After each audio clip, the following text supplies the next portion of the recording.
Am I always this naked, you may ask? Well, of course not. But I do prefer to tell the naked truth. You see, I like it juicy, raw, and uncensored. The truth, that is.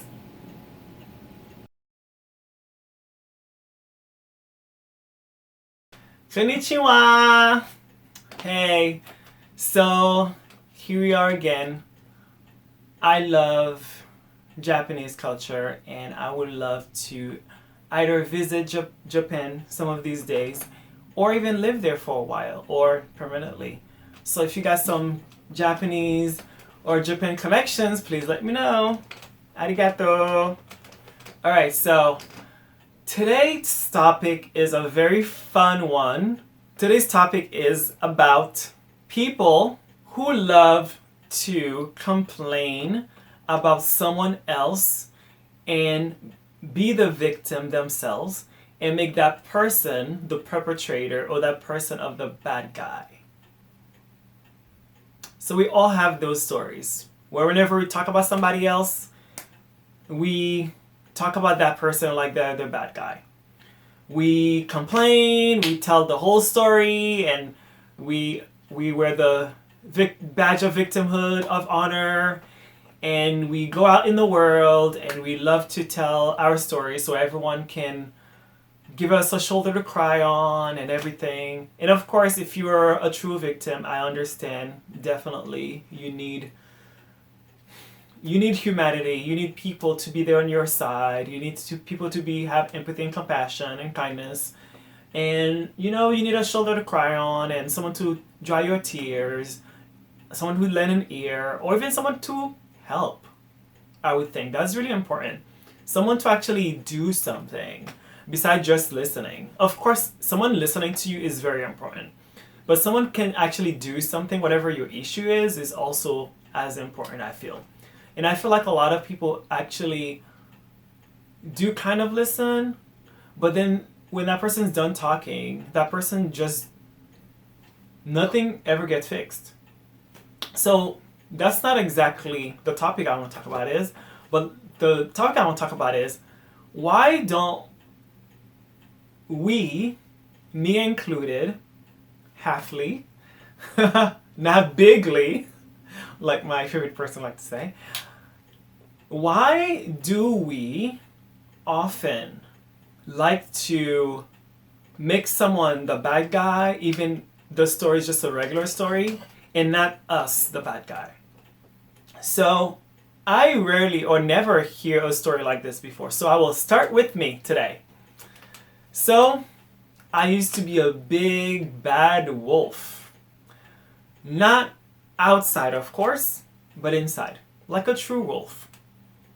A true wolf in sheep clothing. So, but to one person in my life.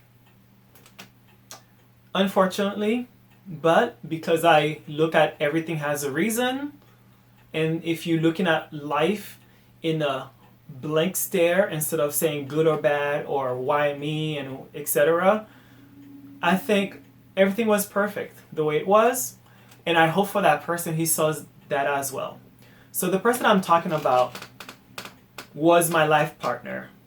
We've been together for over a decade and a half. And I will not name names because I did not ask for permission prior to this video, but I will talk about my story. And I was not a good lover to him. And I'll tell you why. So the way it started was, I knew him from the clubs. If you're from Boston, remember Avalon, Access Mondays, and Ramrod, and what's that other thing called in Somerville? Fun time, Men Ray and everything. So I knew him from the clubs because me and my friend, what's his name? Sexy. I know his name, but I won't say it. But we used to call him Sexy from high school. Me and Sexy, hey Sexy if you're watching this. So me and Sexy used to go out clubbing almost every day. The only day we did not go clubbing was maybe Tuesdays because there were nothing really Tuesdays. So it was like Wednesday, Thursday, Friday, Saturday, Sunday, Monday, and Tuesday we took a day off. So Tuesday was our Sabbath day. The young have a lot of fun. So when I used to be young and beautiful, so now I'm just like an old turtle. But I'm grateful for the good times. Anyway, so I knew this person. Let's call him D. And D is a great guy. D is just D. D is just who he is. I think he's a great guy. He has not done great things for me. However, I'm very grateful for the great times we had, even though we had a lot of bad times. But in my growth, I don't see things as bad anymore. That's why I put it in quotation. Just trying to speak a language that you may understand. Because I see things as things that happen, and then it brings me up to who I am today. So I'm very grateful for my past. But we had a lot of good times. But for me, I've had a lot of great times with him, but inside, a lot of bad times. And I'm not sure if it was trauma or anything else, but the reason and the times that I've been a wolf toward him is especially when I wanted to break from the relationship. Whenever I wanted to break from the relationship, he would not want to break. He would text me, call me, come to my house unannounced, waiting out there, sleeping in the car, knock at my door. And he's someone who is persistent and he wants to fix it. And I understand you might be like, oh, this is textbooks for da-da-da. No. I'm going to tell you right now. Don't come for D. Come for the D. He is a great guy. He's a great guy. Of course, in the relationship, I may have felt hurt from him. But I do believe today, in my learning in truth, that we hurt ourselves through our decisions or the lack of, and no one else can hurt you. D never hurt me physically. Although in the past I have felt that he hurt me. And now I realize that the hurt that I was feeling was me doing those things to myself and I was hurting myself. D never hurt me physically. He never speak ill of me. Behind my back, I don't know, but I don't think he's capable. He's never speak ill of me or about me. I truly believe that he loves me. However, in my experience, he did not speak my language, my love language. I think I could bet I know his love language. His love language is words of affirmation, quality time, and physical touch. Mine's number one is acts of service, quality time. And I have all five, but my number one is acts of service. And I can do without the five, but I need acts of service. And with acts of service, there needs to be quality time accompanied to it, I think. So he did not speak my language, and I think this is what was the downfall of the relationship. Although we went on over 10 years. I think we started dating 2004 maybe, although I knew him since 2003-ish probably. I may be wrong on the time, but I finally stopped most interaction with him in March or April 2020, although we have text here and there, because we still have Verizon bills together. So D is not a terrible person, so therefore it's like, for my own sake, I cannot speak to him anymore and I cannot be around him because I probably need therapy for this. Because in the majority of the time, it hurts me to say, and he and I have spoken about this for years. I cannot be with him. When I'm with him, I am someone that I don't recognize. I am a wolf. But in life, with everyone else, I'm a sheep. I'm meek, I'm docile, I'm loving, everything. But when I'm with D, the most time I can spend with him is maybe 3 days. And we've spoken about this. Because when we spend time together, we spend 24 hours together, and I love him. Definitely, I do love him. However, he frustrates me. He annoys me. And so many other things. And I have asked myself and gone to do some work and be like, why? And never in my life did I paint D as a bad person. But the point of this talk today is to be like, hey, I've been the bad guy. And yeah, it was shameful. And so, self-accountability. And I hope I aspire you and inspire you to have self-accountability, where if you were an equation into a situation, where did you go wrong? What did you do? What did you say or didn't say? Did you stay? Did you leave? Did you antagonize somebody? So I'm tired of the hero story. Whenever someone talks about somebody, it's always they're the hero or they're the victim, that they never hurt anybody else and someone hurt them. Hey, guess what? We hurt people intentionally and unintentionally a lot of times. I have heard D a lot unintentionally and sometimes intentionally. And when I have done it intentionally, I wanted him to leave, to be far away from me, because I was a ticking bomb. And because I love him and I have compassion for him, I cannot be around him because of other things that he would do. And I would hope some of these days, and I've tried, when we speak for hours about those things. And none of it ever get resolved. The things that were not resolved for me in our relationships were, might seem petty for you, but if you ever build a relationship, to each their own.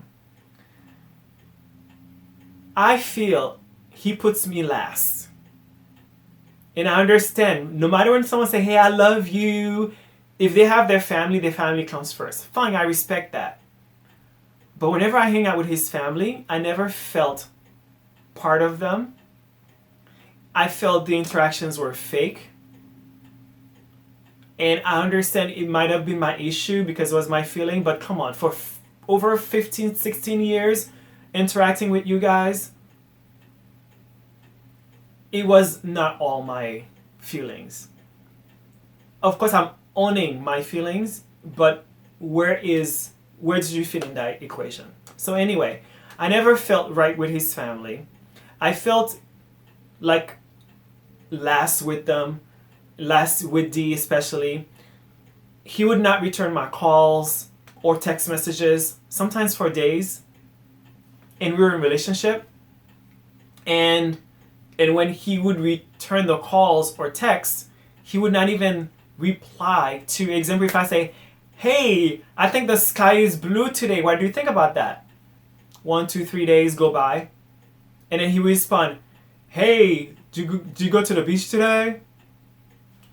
Like, really, did you read my last text messages? Like, and if I say, hey, you didn't answer my last text message, like, would you mind answering it? Not exactly like that, of course. And then he would read it and be like, oh, and he would still not answer. Or if he does, he would feel so pressured. So I understand he does not understand this probably, because when we spoke in last time, he did not understand me.